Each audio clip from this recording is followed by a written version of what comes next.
Success in farming is all about precision and efficiency, ensuring every seed, every drop of water, every nutrient and treatment counts. Terraplex Ag is helping farmers all over Iowa and the Midwest do just that. With precision ag-grown technology and support from Terraplex, you'll boost your productivity and make timely and informed decisions, all while reducing your costs and increasing your profit. It's time to revolutionize your farming. Harvest the benefits with Terraplex Ag. Visit TerraplexAg.com.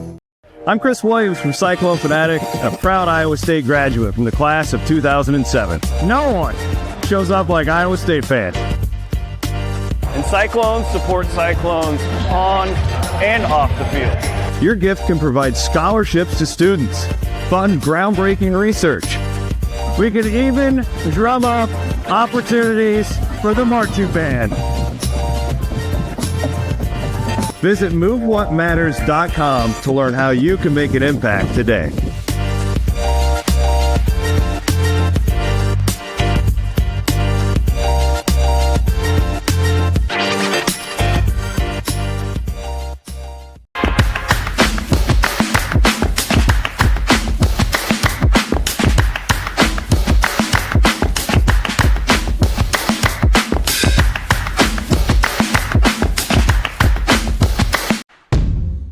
Chris Williams, Brent Blum. From the Northwest Bank Studios, it's Williams and Blum, presented by Mechdyne on the Cyclone Fanatic Podcast Network. Bring the horns. Let's go. So much to cover. The men's basketball team at Iowa State is 16-0. 3-0 heading into a showdown at Allen Fieldhouse on Tuesday night. I just wish Kansas was a little bit better. Get to that coming up. We have a women's basketball drama. Not really drama, just injuries, man. It sucks. We'll get to all that. Transfer portal is still popping in football. And we will analyze it all as best as we possibly can tonight here on Williams and Blum. It is Sunday, the 11th of January, 2026. We are presented, as always, by our friends at Mechdyne. Mechdyne Corporation, enabling discovery.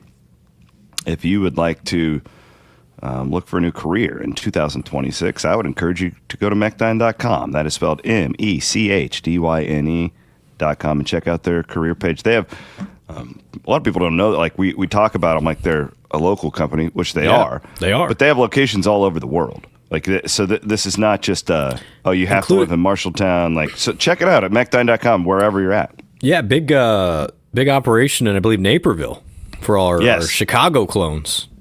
Correct. Well. So just check it out, and maybe something will appeal to you with what you do. And then we hope so. Then the sales can go all over if you're a traveling person. This is true. True. Northwest Bank Studios, thank you to them for their support. And I had a nice meeting with a couple folks from Northwest Bank on Friday. Oh, yeah? How'd that go? It was good. I'm going to do some business banking there with the new operation I got rolling. I heard about this new operation. Yeah. You're already hitting me up for life insurance. I mean, there's never time like the new year, everybody. No, they were great. True. Truth, swear to God. So I swear to God, I'm not making this up for sponsors because you're a sponsor now. I'm getting life insurance through you right now. Like, I'm actually doing it. We're not just, and I am doing the Will in a Day with Hope Wood. I'm getting it on the schedule. I already talked to Hope. Like, I'm actually doing it all. Great time to do it. So these are not talking points, people. No, Brent.Blum at FBFS.com or shoot me a DM. We'll hook up. Okay, let's start. I want to start with the Addy Brown injury. Yeah. Real quick in women's basketball. This is the most fresh. We waited to do the show. Right now, real quick, we're recording this at halftime of Brock's game. So we're going to stay away from anything with the 49ers. But we wanted to get the show done. I'm single dad for the weekend, so just easier to get it done before dinner, all this stuff, yada, yada, yada. Addy Brown is out for a while. The women's basketball team just dropped its third game in a row after starting, 14-0? Yeah. It's tough to watch.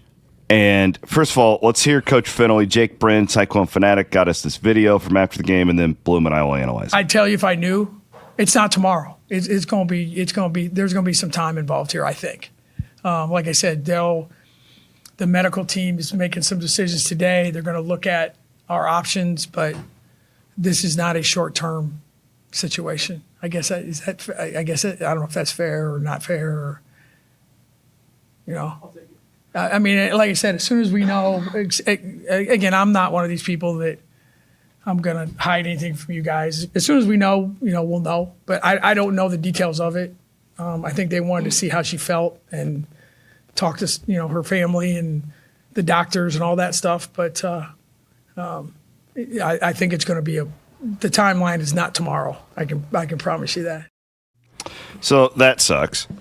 And, I had a guy on Twitter, loyal follower, and he's like, this team, there's something going on here.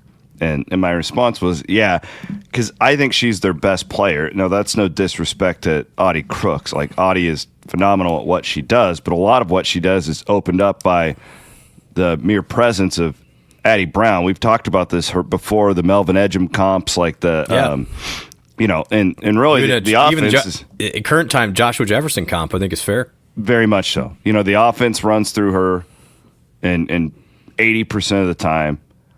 And, the team is just going to look a lot different when she's out. And I don't know how else to say it. It's not like we've discussed this. It's easy to say, well, next man in, next woman in. Yeah. They don't have another Addy Brown. So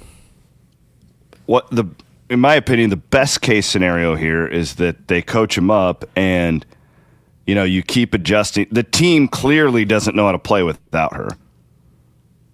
At this point, like they're really, really strong, and that is to be expected because she is the glue to that team right now. And I would anticipate they looked better today than they did against Cincinnati.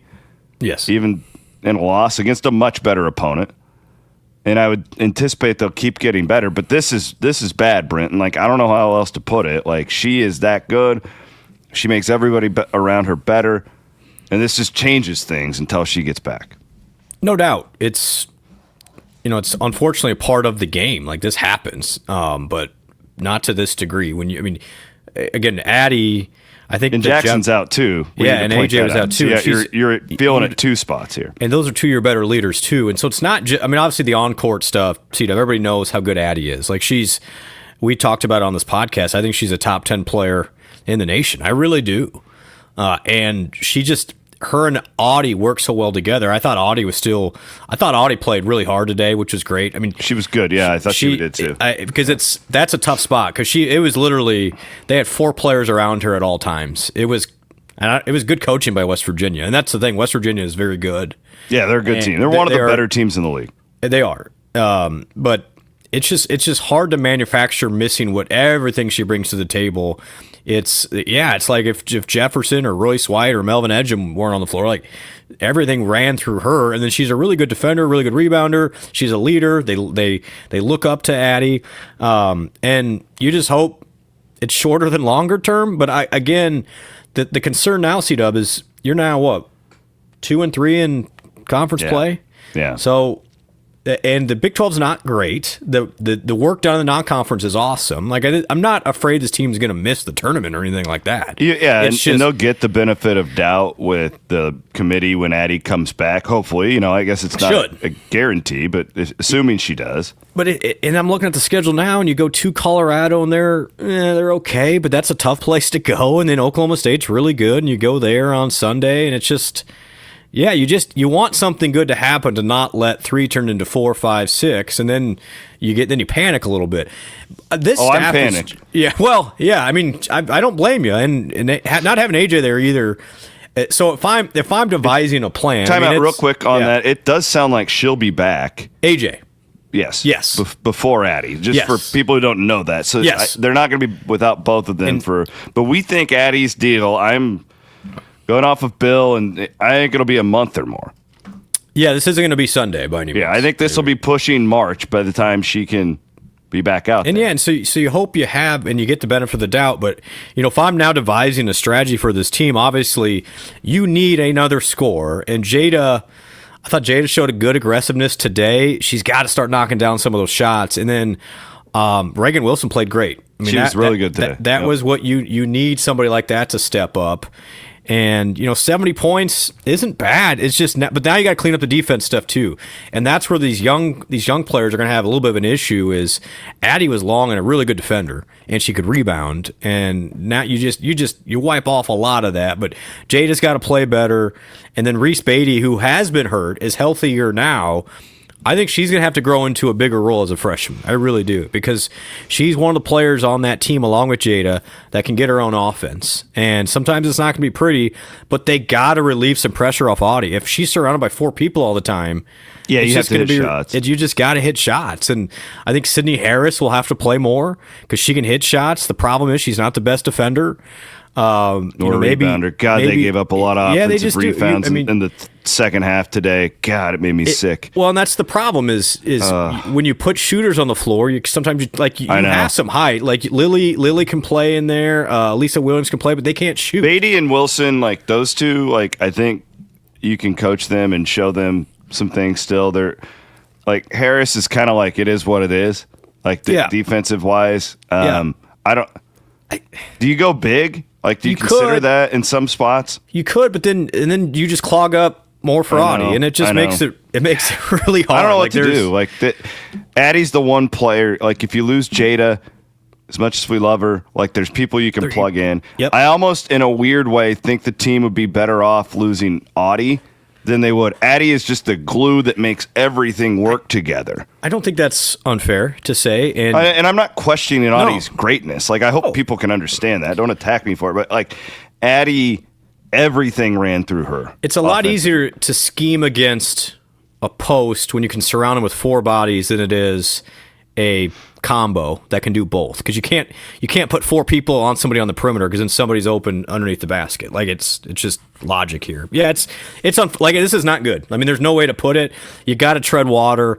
You got to beat the teams. You're going to be in some grinders. Win these games at home going forward. Yeah, but you're right. And again, the Big 12's not great, but shoot, Cincinnati wasn't supposed to be very good, and they handed it to Iowa State. Today was better though. This was encouraging. They looked better in this loss than they did at Cincinnati. And they showed some toughness. And here's what, like, if you go on the Wayback Machine, I was around the program. I was the color analyst in 2006-7. I didn't mean it like that. Sorry about that, parents. 6-7. When Takara Ross, Elise would be going crazy right now. Takara Ross and Nikki Wieben each tore ACLs in back-to-back games. And they were down like any semblance of a pulse presence. And then Jocelyn Anderson came off like the middle of nowhere and turned into a really productive player because they coached her up. And I do think this group will come up with a scheme to make it work. Potentially, you play a little more zone if you're going to play those little guards a little bit more. I mean, that's an option. Not ideal. Tried that a little bit today and it didn't work. But then you can't rebound, and it's just like, man, Addy is the glue there. So West Virginia hit some tough shots too. They did. They did. And they're good. They are. It's just part of the deal, man. It's like losing your place kickers in the middle of the season. Well, it was a little bit of the Momcilovic comp from last year is similar in a way. It's like it just changed the way like Keyshawn had to play, and like it just the one that like I can't get out of my head, and I was there is when Suarez goes down.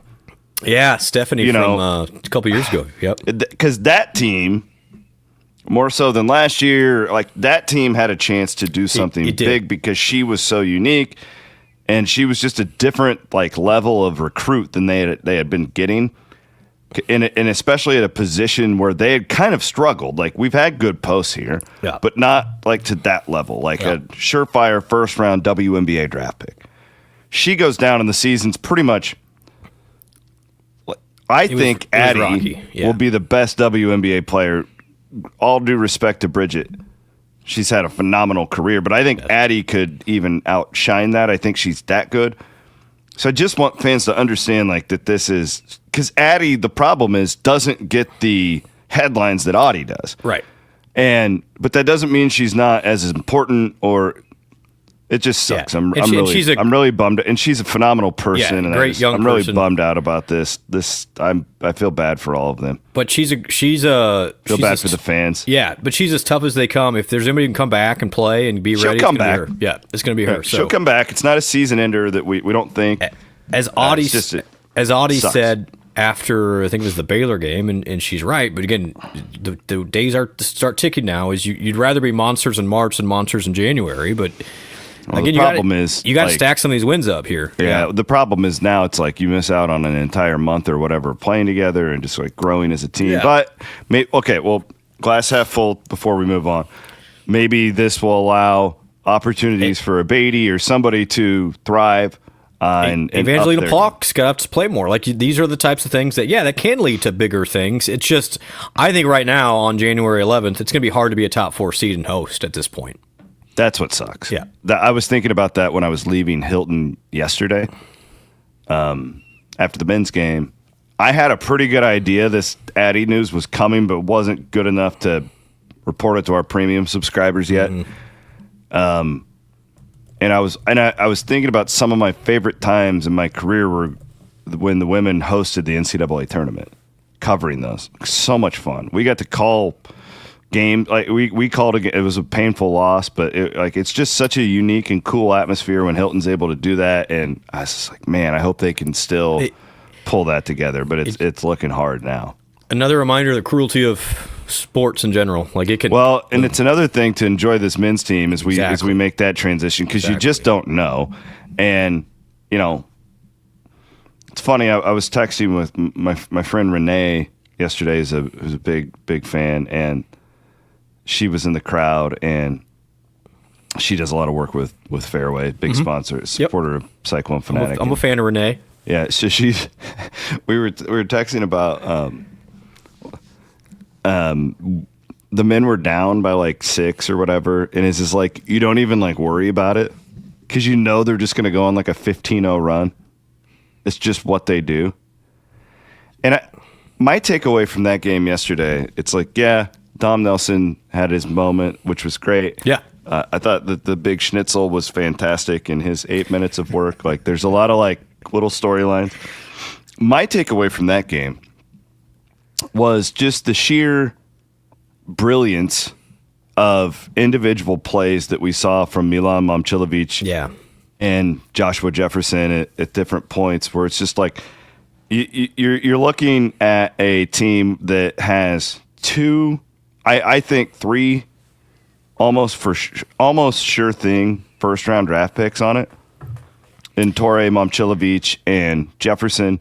And I think Lipsy, as long as he passes physicals and stuff, would be a second-round draft pick. I think you probably have 4 pros, and that might even be conservative because we don't really know about Bateman at this point, right? Like, there's other guys who clearly like could have that opportunity. Like Milan made a couple plays at the end of the first half, and I think I tweeted this.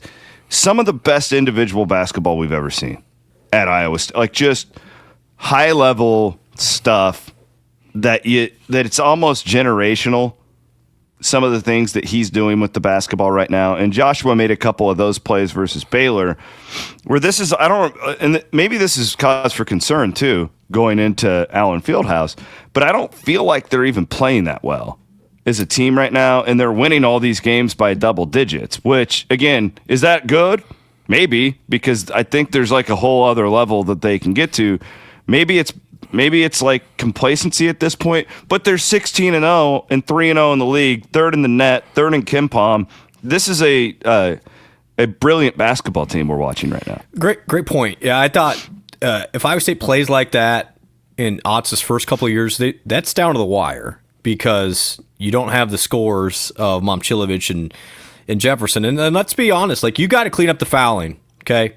And I know that's 2 games in a row where it seemed like the officials wanted to be front and center, and they earned it. But to put good teams on the line as much as Iowa State had, you're gonna be up against it. But that's you nailed it, C-Dub. That's why this team is different than some of Otz's, like the first couple of years of the Otz era, in that you've got good players that can make plays. Like Iowa State only goes 5 of 16 from 3, C-Dub, and still puts up 83, still scores 1.14 points per possession. And this team's just really good because they have that individual talent. I've always had a theory that if you're going to make a Final Four, you need at least 2 NBA players. I've always had that theory. And if you want to win it, you have 3. Go back and look at the last 15 years, and you can test the theory yourself of teams that have multiple scores, because when you get deep in this league and then in the tournament, I can take away your top 2 players. It's hard to take away your top 3. And so you've seen that. They've started to focus more on Jefferson, started to focus a little bit more on Torre and taking his drives away. Well, Milan is playing at a level right now, like he did in the end of the first half, where you can't guard him. It is impossible. Because he's 6'8", 6'9", can shoot over the top. That Dirk fadeaway thing is unguardable. And it's just a point where Iowa just hasn't had that before. And so you can get away with not playing very well. I agree. The last week of Iowa State basketball was a CC+, I think, from an execution standpoint. Because, again, you're fouling way too much, and you're going to let some of these teams creep in. However, to still win both those games by double digits says this team's really good. But it also means Tuesday against Kansas, you start fouling like that down there, we know what happens with the fog. You're going to lose. Like, you will lose the game if you send them to the free throw line 19 times and a half. And again, some of that wasn't, like, it was weird. Again, yesterday was weird. There were some calls. It's like, man, just let them play a little bit here. But there's no doubt Iowa State has the reputation of being a uber physical team, and Taman cannot continue to get in foul trouble. He can't do it. I want to talk about the officiating thing with you, and then we'll dig into Kansas and our Wiffles Hybrids Big 12 segment. But before we do that, thank our friends at the Ivy College of Business. I saw Dr. Raj. Is he a doctor? He's a doctor. Yeah. Yeah. Pretty sure. Yeah. He hosted our Book of Lists event at Business Record last week, which is a huge deal in corporate Des Moines. It's like a massive deal the Business Record does. And I was watching some of the clips of Dean Raj, and it was unbelievable. He's a charismatic guy. I'm telling you. Yeah, you called it from the beginning. Like, he's the new head coach, and you're like, it's a good hire. Yeah, high upside guy. This is Coach Rogers for the Very cool business. Yeah, to see him highlighted like that. So Ivy College of Business, shout out to them and all their good stuff. Semester starts here in a week, so hopefully you college students are enjoying your last week of break. It was always my least favorite week because I didn't want to go back to college. I didn't want to go back to class. That says a lot about me. I want to talk about something with our friends at the foundation at Iowa State. If you go to isu.foundation/login, you can create an account online, and then this is cool. You can communicate. You can choose how they communicate with you. You can give online. You can see your tax. So, like, if you want to know, if you're planning for taxes, how much did I give last year? This is just an online portal for them to do all those things. Again, that is isu.foundation/login. isu.foundation/login makes it a heck of a lot easier. Go in there, log in. If you don't want phone calls, say you don't want phone calls. Just text or email me. Seriously. Like, that's the only... If you don't like phone calls, and that's the cool system you can plug in now. Let's do our Wiffles Hybrids Big 12 segment. When you plant Wiffles Hybrids, you're making a statement that independence and family-owned means something on your farm. So make your choice. Plant your independence. Plant Wiffles. So I wanted to talk about Big 12 refs. And the reason is because of the amount of tweets and stuff I get during these games. And we have discussed this over the course of however many years we've been doing these shows together, for 20 years probably. But I also think that it deserves to be brought to light again. So the officials have been a part of the story the last 2 games, just calling a lot of fouls. A lot of fouls. Yeah. And I the amount of texts I get, and God, why doesn't the Big 12 do something about these refs? Like, why do we have the worst refs in the country? And I just wanted to do a proper round of educating that these guys are not employees of the Big 12. This doesn't work like the sport of football. And Bloom, you've pointed out that you usually get better refs on like Tuesday nights and Wednesday nights because Saturdays, like, there's just so many games across the course of the country. Now, these guys on Saturday, I would say, what, a D team? Yeah, I hadn't really heard of these guys. Like, well, I'd seen the tall guy before. I'm not trying to. I'm just trying to educate here. Generally, these aren't employees of the Big 12. No, so it's different than football. Where football, you have your Big 12 guys, they're employed by the Big 12, and they only do Big 12 games. What officials do in college basketball, they're all independent contractors. Now, the reason you see a lot of the same guys is the scheduler, who, by the way, is John Higgins. Okay, yes, Hollywood Higgins, who also, I believe, schedules for a couple other conferences too. Generally, those guys will stay in 2 to 3 different conferences, but it's not just the Big 12. For example, the tall young guy yesterday, he's an up and comer, meaning he's not experienced yet. He may be good in time. I thought he was very average yesterday. The previous week was in Orlando for UCF Kansas. Then he went to Peoria for Bradley Drake. Then he went to Stephenville, Texas for Abilene Christian Tarleton State. He's not regularly working Big 12 games, but he will get them on Saturdays because there's more games. So you got to find different officials, essentially. Now, the other guy who we hadn't seen a whole lot was actually worked a lot in the Pac-12. Well, guess what? The Pac-12's no longer there. So he's kind of being grandfathered. That's why we haven't seen him a lot. He was in Iowa City today. He went from Ames to Iowa City. And so generally, too, it's fun. It's actually a fun game that my family is a bunch of officials. We care more about the officials sometimes than the game. This is why I'm just letting you talk. Watch. If you can identify who these officials are, look for them the next day. Because chances are you'll see Doug Sermons 6 times this week on ESPN. Okay, he's one of the top guys now. He's the new John Higgins. But all these guys will go from, they'll go from Manhattan on a Tuesday, then to Ames on a Wednesday, then they'll go down to Des Moines for a Missouri Valley game on a Thursday, then over to Iowa City on a Saturday. Like, they're working all these different conferences. You're not just working in the Big 12. These guys will do, folks, 115, 120 games a year. And the crazy part is they'll get, it used to be around $4,000, $5,000 per game plus per diem. So the high-end guys are doing quite well. What kind of a meal are they getting with that per diem? I don't Arby's? know. I don't know if they're getting the box lunch as well or what's going on there. But so these guys go into provisions? They get provisions? They have incentive to work as much as possible. Because guess what? How do you make money? You do more games. And so that's why they will some of these guys will actually hire drivers, C-Dub, and they will have drivers drive them from one location to the other, and they'll sleep in the car on the way there. Like, it's a crazy life. So I guess the point that I'm trying to make is don't blame the Big 12, blame college basketball. No, you're right. It's the nature of the conference. Now, here's one thing. If, for instance, and I do not know this, I can look this up, maybe the Big 10 pays more per game. Okay. And so therefore, you may get a different type of official, but it's really not going to be that much different. And all these guys will work multiple conferences. Generally, you work in where you live because that way you can travel easier. How do you analyze the Baylor game? Because that's like an all-star crew of officials. Yeah, it was. And I have people commenting this is the worst officiated game I've ever seen with Iowa State, and I'm like, well, that seems extreme to me. Yeah, I mean, that was Pettigrew, Padilla, and Sermons. All 3 of them have worked multiple Final Fours. That is a quote-unquote good crew now. Were they that bad, in your opinion? I think they had a rough day. I thought it became It seemed very clunky. Like, I'm not going to doubt that, but no, I don't really know. My mind, you'll kind of catch this early.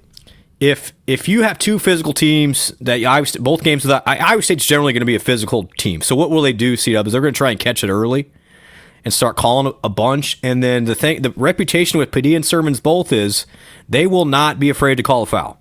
I mean, if you keep fouling, I'm going to keep whistling. I don't care. Like, my ego, in a good way, is bigger than your ego, coach. If you're fouling, I'm going to call it. Where sometimes when you get some less experienced officials, they may just let the game play a little bit more. And Iowa State does foul a lot. They do. But they're physical. Yeah. They are on that gray area. That's why they're really good on defense. Because they force you as an official to make really tough calls. And then inherently, by nature, as an official, I want the game to go. Like, I don't like calling fouls. I don't want to call fouls. But if it's a foul, it's a foul. And so I think it leads to when you have two high-end guys like Padilla and Sermons are, at least in their own minds, they're not going to let you get away with it in their mind. Like if they see it, they're going to call it. Where I think in other officials may let more things go. If you have Sermons on a game, it's usually good if you're on the road because he doesn't care if you're at home, away. He's going to call it what he sees. Like he really will. And he doesn't give two Fs. Like that's his. I think he's the best guy. But now. He's also known to really he officiates everything. He's going to call a lot of fouls because that's just what he does. So like, you I don't run think, the metrics. So an Iowa State basketball fan, nobody wants to see Padilla running the sideline. So, but like, man, I don't want to get this into like this is pretty personal niche thing. Yeah. But like, I know I'm trying to educate for real because it's crazy to me how many people comment on this. I've posted the officials before games for years on X, but it's like these guys are like celebrities now. So, in your opinion, is Sermons a good matchup for Iowa State? Like, do we want the crappiest ones because we foul all the time? Like, how do you analyze this? Okay, like without just generally, because everyone's different. You want the really good officials when you're on the road because they're not going to be intimidated by the home crowd, the home coach, the whatever. Honestly, the crew on Tuesday is going to be really good. It's a Tuesday night. Iowa State's going to have a great crew. I bet Sermons might be there, honestly, on Tuesday, and that's good. But probably, though, if you're at home, maybe you don't want a Sermons because... So you want the crappy one. I mean, potentially. There's D crew. There's no great way to do it. It's just the high-end guys, the Final Four guys, do not care if you're home or away in general. So whereas the younger guys and the newer guys may have more, subconscious motivation because of the home crowd. But just there are some guys who just call more fouls, and Sermons is one of them. Padilla is one of them. Like that's what they do. Padilla clearly had that thing for Gilbert last year, which did. That was obvious to anyone who watched those games. So I understand why the fans don't want to see that guy, and pretty sure we called him out on that at the time last year too. So we were on. Yeah, but and again, the Ken Palm, our buddy Kenneth, does ref rankings, and it's not about. It's the ref rankings are really interesting. I saw our pal Rob Gray tweeting about that before the game. It's an interesting methodology, though. It's not. He's not tracking every call if it was right or wrong on that. What Ken Palm does for ref ratings is he gives the value of the game. So if you're working a lot of top 10 matchups, your ref rating will go higher because obviously the assigner is giving you the good games. That means you technically have a good reputation. So Higgins is sitting there and he's like, Iowa State at Kansas this year. I'm looking at the preseason poll. This is going to be one of the top games in the league all year. We need to have the best guys there. Yes, 100%. That's what it is. Fascinating. Yeah, I didn't know that. It's not. Hey, you did good on Saturday. Like these schedules are out way before the season. I don't know why I thought it even before this, but I thought like the. Okay. I thought the schools hired the refs through some. I don't know. I just figured there was some like agency or something that did it. But like, okay, Iowa State is hosting SEMO. Yep. Is that Higgins assigning those refs too? Yep. Wow. Okay. It's a big job. I mean, it's a huge job. Well, but it's all formulas, and the reason why you see a lot of Sermons, a lot of Brooks Wells, who's the younger guy with the short haircut, Kip Kissinger, the bald guy. Kissinger and Wells both live in Nebraska. So if they're going to work a lot of Big 12 games, where are they going to work? Yeah. And it's which we see those guys all the time. All the time. Like why are they always doing the Sunday games and Ames? Who was the old UNI guy who we used to always see? Crawford? The old AD? Hartzell? Yeah. Hartzell. Yeah. We see him all the time. And that's why Higgins was always in Ames because he lives in Omaha. Like that's not a secret. He lives in Omaha. So when you're better, you get better refs in general. Yes, you do. But you're going to get local. You're going to get local guys first because these guys. If I'm Kip Kissinger, I'm living in Omaha.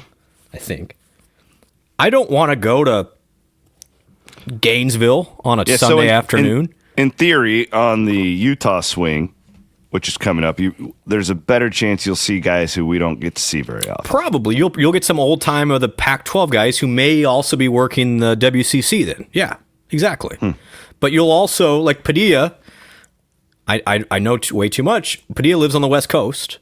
So you'll see him out on the West Coast games a lot. So we're going to get him in one of those games. I would venture a guess. The BYU game, Padilla is going to get assigned. It's very possible. I'll be damned. But no, Tuesday, the good news here is Tuesday, you will know all three officials. I'm pretty confident. But I bet it's Kissinger, I bet it's Sermons, and it's going to be another high-end guy. These officials should start doing like merch. I would buy a Doug Sermons shirt. No, you wouldn't. CF store, new selection. Oh my God! Imagine the controversy. I remember a lot of the real journalists lost their minds when we started doing player T-shirts. Oh, I remember that. They did. They were not happy. Which I kind of understood it. Yeah. Because it was like this whole new. It's a blurry line. I get it. I'm not oblivious to all this. What if we started the Tony Padilla fan site, part of Cyclone Fanatic shop, and we're giving proceeds to the blind? Don't get now. We're not getting a call, buddy. Like, stop. Like, Padilla's gonna listen to this. Like, hey, the Cyclone guys. I think Sermons is the. I texted Blum this about 3 weeks ago. It may have been the Iowa game, or I don't remember what game it was. And I said, I've watched this long enough, and now because of you and your sick family, I pay close attention to this. I think Sermons is the best ref. He did do the national championship. He's really good, and he's just a solid guy. Like, he's not cocky about it. I hate the ones that like are really boisterous about the calls. Yeah, Sermons. Hey, don't give him any crap. He will tap. Yeah. He's not kick afraid your to ass tap. out of the game. He will. No, I've seen him and Eric Heff go at it a few times. Yeah, lovingly, of course, for Eric. No, they did. The officials became a story, but that's where I say, like, and a lot of times, a little behind the scenes stuff, and this is way too many talk about the officials. I'm sorry for boring everybody, but when conference starts, they have points of emphasis, is what they call them, C-Dub. And generally, earlier in the season, you might have more tighter controlled games, so you don't lose control of the physicality. Generally, as the season goes on, things loosen up a little bit. I hope that's the case for Iowa State. Yeah, and the Otzelberger blueprint has been given to us that the first half is always called tighter than the second. It was Saturday, too. Yeah, absolutely. I mean, that's how it is always going to work that way. Yep. With these teams. And you used to see that, too, with those Huggins teams. Like, this isn't anything new. It's human nature. You don't want to keep calling fouls. Nobody wants to call fouls. Yeah, contrary to what many of the fans, they don't want to be known. Higgins maybe did. Sometimes Eddie Hightower, the Tony legend. Padilla. Yeah. Okay, good conversation. I look forward to the officials on Tuesday. I will be, and now that I'm no longer employed in the Iowa State ecosystem, I can now give grades officially, everybody. I'm back on it. Oh, you couldn't do that? I just felt wrong about I never got, like, lectured about it. I was going to say, I need to know who called you out on that. No, nobody did. I just didn't feel right about it because I'm like, is that really my place? But now, hey, I'm just selling insurance, do whatever, everybody. Yeah. Can you imagine how unhinged this show would be if I wasn't like an official media guy anymore? Yeah. God. So I can still moderate a little bit here. Thanks to Kelderman Manufacturing for their support of the show. They also sponsor the Beat Reporters on Thursday. Buddy Ben Hutchins from the Quad City Times does a great job with Rob Gray and, of course, Jake Brind. You can listen and watch the Daily Clone. If you're not watching the Daily Clone every day on YouTube or just listen, we designed it for the people who aren't just locked onto the message board or Twitter all day, so they can get what they need at the end of the day. What are the headlines I need to know in very compact form? If you are looking for Cyclone and Big 12 content like that, the Daily Clone, check that out. Also, thank Andrew Chaplin. Chappie, he's a real estate agent up in Ames, preferred one of Cyclone Fanatic. He is a great dude, and we appreciate him. But a lot of you have bought and sold your helms through him, so we appreciate you guys for supporting them. Also, our friends at the Iowa State, they're not the foundation. I had that written down. They may as well be for all that Doctors Warmy and Greenwald have given to Iowa State athletics over the years with our friends at the McFarland Clinic. They are the doctors who are on the sidelines. with Iowa State. They've done way too many surgeries in the last couple of years on the football team, particularly. And I want to thank them and congratulate Dr. Greenwald on his upcoming retirement. Just a phenomenal human. Really, really, really like that guy. Dr. Wormy's a great man as well, who's done good work on my shoulder, believe it or not. No, Wormy. Dr. Leland's coming. Dr. Leland's Wormy, I'm not kidding. About a year and a half ago, it was like a impending doom. Like when it was a matter of when I was going to have shoulder surgery, not if. And it still is. Like I still. But he was awesome. Like, got me the right physical therapy, a couple of injections when I needed it to get me through the physical, and I'm hanging in there. Like I didn't want to do that because it was going to be a big surgery. So they're not cutters. They're really happy with my and now you're treatment. still throwing weight around, pal.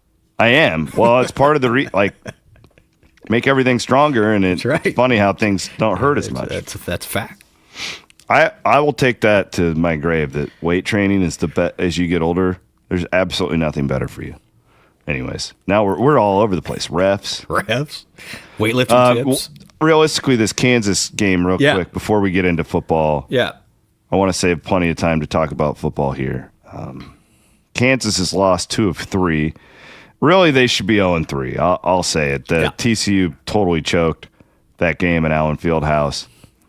Some fun comments from Bill Self after the game. They're not very good offensively this year, metrics-wise. They're good defense, not great. I don't know. It's impossible for me to be as disrespectful to Kansas as like Jake Brind was last week when he called them pedestrian. Yeah, don't do that. Especially in Allen Fieldhouse. You look at this, and on paper, Iowa State should be a 3 or a 4-point favorite in Allen Fieldhouse on Saturday or on Tuesday. And you're going to have an unranked Kansas team hosting a top 5 Iowa State team. How the turntables right there. Kind of crazy though, right? It is, and I'm still terrified of this game. And this is a big week because at Cincinnati is no joke on Saturday. No, and then those guys will grind you. Now they're not skilled at all, but they've been competing with everybody, including Houston, and then Houston kicked the crap out of Baylor yesterday. I mean, Baylor with a no-show. No, so Kansas, that was disappointing. They were up 10 in Morgantown. We didn't need that for Iowa State. Did by not. The way. That was not welcome for me. And completely just collapsed in the last, to the point where Bill Self wanted to get out of there. He got teed. He was like, "Get me out." They're going to have a rough couple days of practice. So you're going to get. I mean, when you have a giant? I mean, it's not a talent issue with Kansas. Now they don't have a lot of guys that can put the ball in the basket, but Peterson will be a top 3 pick in the draft. That guy could get 30 like that. I mean, he's really, really good. But there's that whole drama thing going on with him. Yeah, and he's been hurt, and he hasn't been able to fit in with the rest of the guys. They just look really disjointed. But all it takes is for that guy to get on a heater. You get the crowd behind you. Iowa State, just doesn't usually play well at Fog Allen. Hasn't won there since the Donovan Jackson Cajones shot in 2017. It still is really hard to win there. However, in the last couple years, it hasn't been the same Allen Fieldhouse as previously. They've lost to Connecticut this year at home.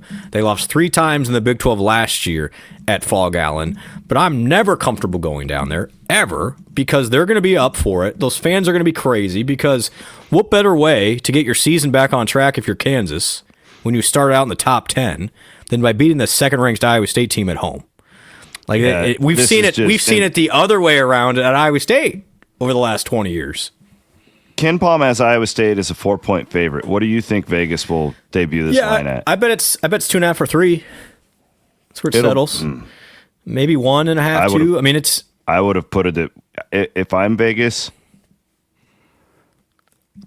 I want Iowa State money here.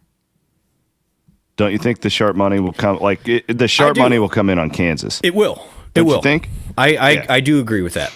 The public will see a 3. I'm just saying, the general public. I don't think our audience consists of that, but you're going to have an unranked team hosting the number 2 team in the country. and they're going to be like a 2-point favorite. Most casual bettors will bet Iowa State there. Like That's just fair. like I agree. I mean, it happened with Kansas on Saturday. They were a 3.5-point favorite at West Virginia. An average West Virginia team.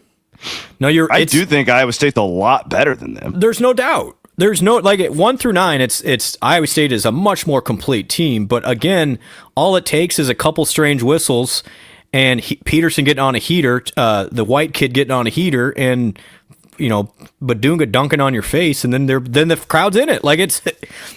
I mean, I don't think Iowa State's going to lose. Like I think it's a 60-40 Iowa State win. But this is going to be brutal because Bill Self in must-win situations is as good as it gets. And you couldn't have much more of a must-win situation for Kansas at this point. I mean, they're out of the top 25. They're 1-2 in conference play.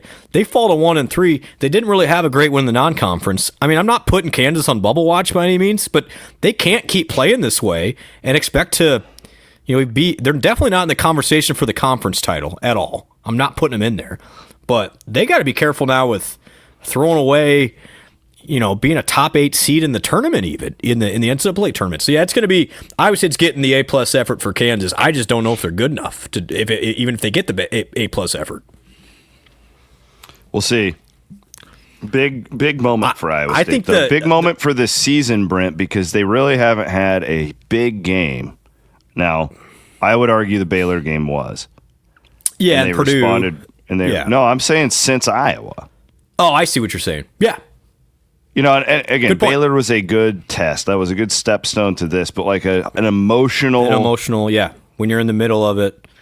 And then Iowa State hasn't, outside the Iowa game, really been since the Iowa game, been in a game in the last minute.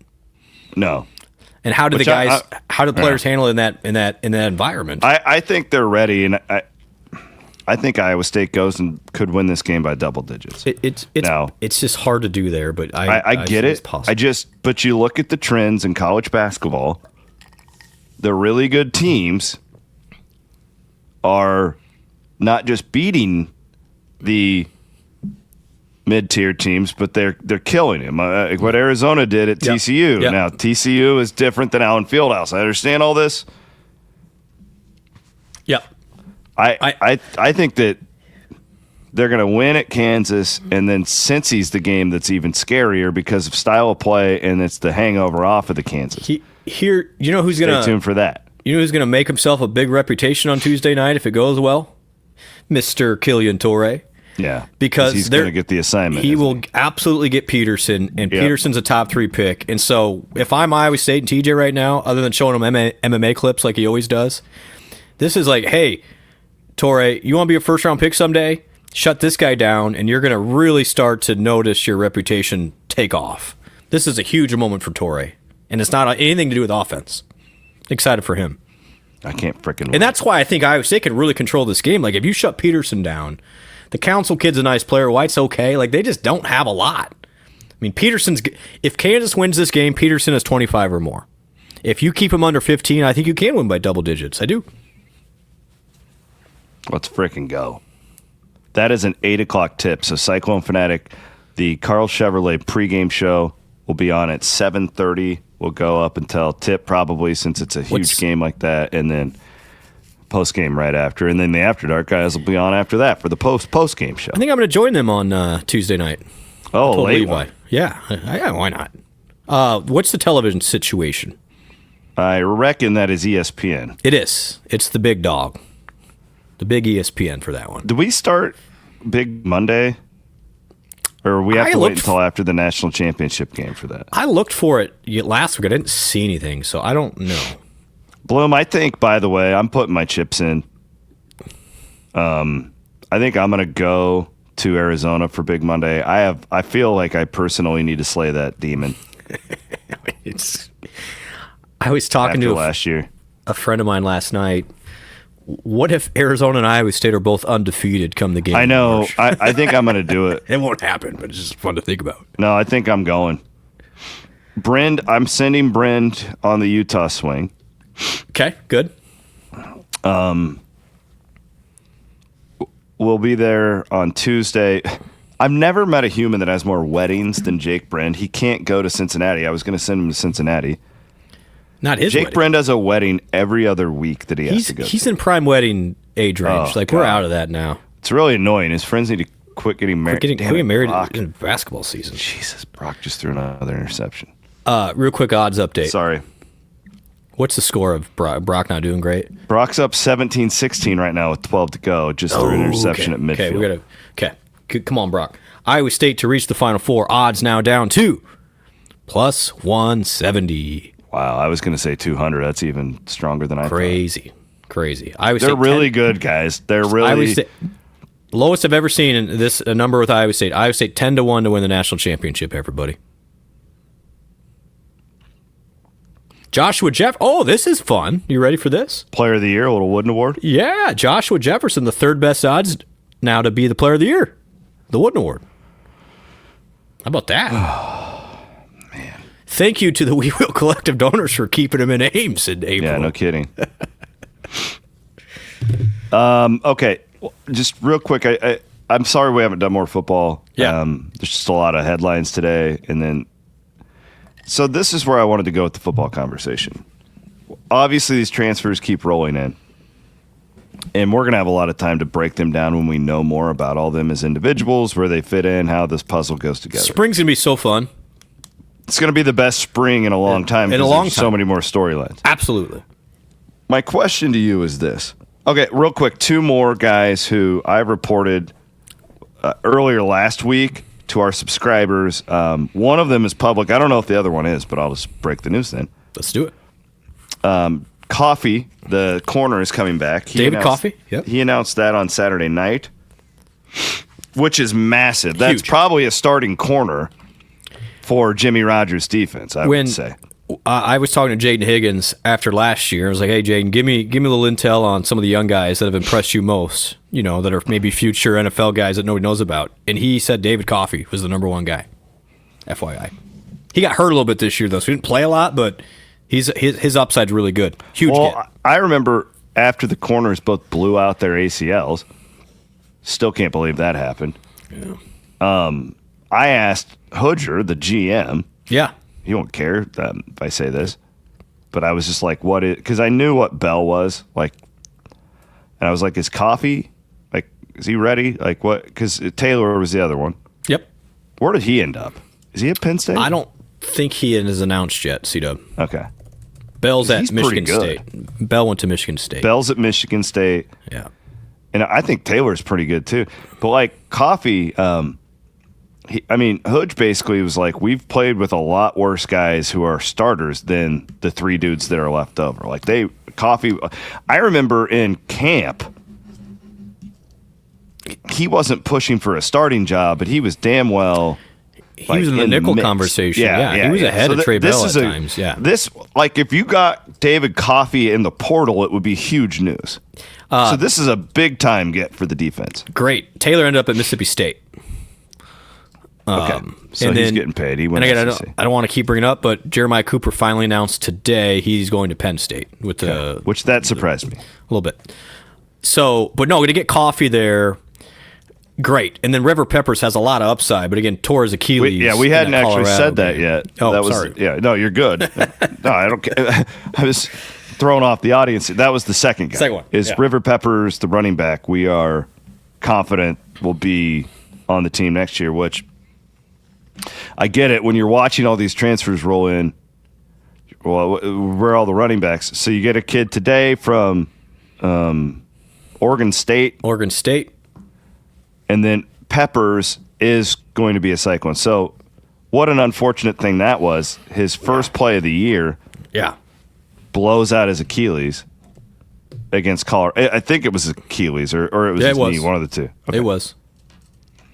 And that was the first play of the game, or first play of his career at Colorado. yeah. So he'll have 4 full years. And I remember Matt Campbell in, where were we at last year? Dallas. Yeah. Just starts talking like, "Hey, coach, all right, who are we expecting to have a big year?" Just how these conversations generally go. and he just like casually drops River Peppers in there with, all like, Ben Bramer, and then it's River Peppers, and then, like. We said, remember, it was Marcus Neal? Yeah. As well. He was right about that. Wait a minute. Who's River Peppers? Yeah. Everyone's like, who's River Peppers? Because he came in last spring and had such a good spring. Now, the other running backs weren't playing a lot. Hansen and Sama, because that's generally like veteran running backs aren't getting a ton of reps during the spring. So this kid came in and just blew everybody away. So I was really excited about those two guys. As you should be, as everybody should be. I think the running back position is going to be fascinating. That's the one where could maybe use another body or two. I don't, but again, Peppers is really good. I just don't know if he's going to be fully healthy at the beginning of fall camp either. Well, we think the line will be pretty good. I do too. So, okay, this is the conversation I wanted to have. We got that out of the way. And this is ridiculous on January 11th. But I was having this conversation with a bunch of people at the basketball game yesterday. Fans, they want to know, how are these guys? And my honest answer to everyone, to a man, is I don't know. I don't know. But it feels like this has been an incredibly successful portal season. Feels like it. And I'm going more off of who else wanted these players. You got it. That's all you can do. Yes. With everything that has happened in the Big 12, my gut tells me that whatever my expectations were for Iowa State football 3 weeks ago should almost be doubled. I was thinking at that point, man, this is a rebuilding year. We have to be fair to these guys, give them time. If they can get to 4 or 5 wins, that would be great. I am not telling you my expectations is 8-4 right now, but what I'm saying is when I look around the conference, it wouldn't entirely shock me if this Rodgers and his staff are these up-and-coming guys and they're just these incredible roster builders, and you're going to play this kind of, frankly, ugly style of football where you're limiting possessions and defense and like hard-nose, and it's possible is all I'm saying. It is. Because the league just, frankly, isn't that good. Well, and you are who you play, right? And let's run down the schedule real quick because I think this is enlightening. I haven't done this yet. Well, it's not out, but Iowa State knows who it will play. The official schedules from the Big 12 will come out here later this month, I believe. But very first game of the year is September 5th against Southeast Missouri State. Okay, we're gonna chalk that up for a win. I think that's safe to say. SEMO. And then you go to Iowa. You go to Iowa. Iowa will be hard. Okay, they'll be favored clearly. I don't know. They will, but they've lost players. They're replacing 18 starters or whatever it is. So I don't. Yeah, so it's not a given. I'm not saying it's a given. Iowa's at least a touchdown favorite in that game. As of on January 11th. Yeah, absolutely. No. The other non-conference game is Bowling Green at home. You're going to be favored in that game. So again, if you so if we're playing the over/under game, you're at 2 in my opinion. Here are the home road splits this year. And this is what's really exciting. Iowa State has 5 conference home games next year and 4 road games. Those home games are Cincinnati, K-State, Oklahoma State, Utah, and West Virginia. On first blush for those home games, C-Dub, they're all programs in flux. Utah is going to be good, but they're in flux too. Yeah, I mean, that's what I mean. Yeah. Oklahoma State is the same spot as Iowa State. Kansas State is the same spot as Iowa State. Oklahoma State, Kansas State, and Iowa State were the programs that lost the most players in the portal. And I would say you're probably going to be favored over West Virginia because they're starting over for the second year. They're really, like starting over again. Like they lost a bunch. Yeah. So that's what I'm saying. Like that's 5 home games. You're probably going to be an underdog. Again, it's January 11th. Like we all understand this. You're probably going to be an underdog against Utah. I think of those 5. Yes. I'm not going to guarantee it, but those other 4, would it shock you if Iowa State with its defense, which I think right now, and we'll see if it actually comes to shape, it's essentially the Wazoo defense from last year with a little bit extra talent. That's what it is.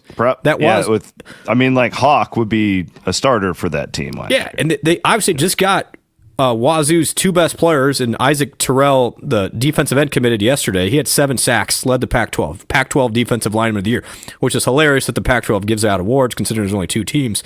But point stands, he's a really good player. You got the Schlimgen kid at linebacker. You're bringing the Owls kid from Toledo, who is one of the better safeties. I mean, you're adding Coffee.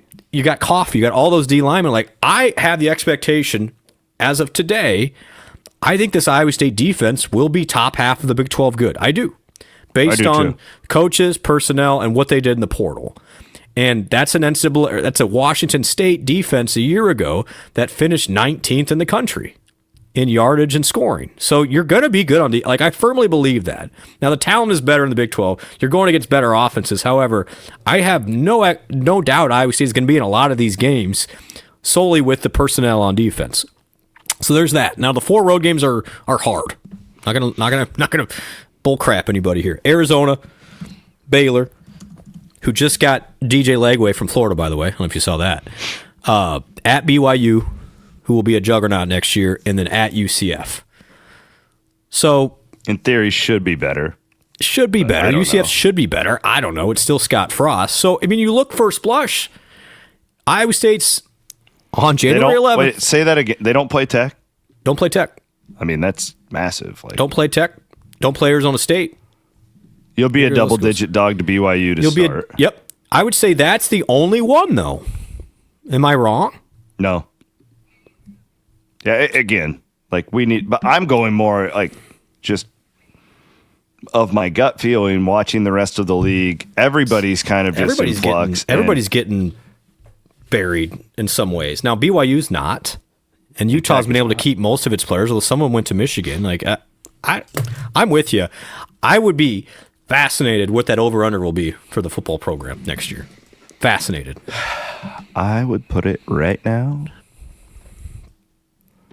right around 6. I think it's right at 6. 6.5. 5.5 to 6.5. I think so. Number. Which is crazy because last year's number was 7.5. Exactly.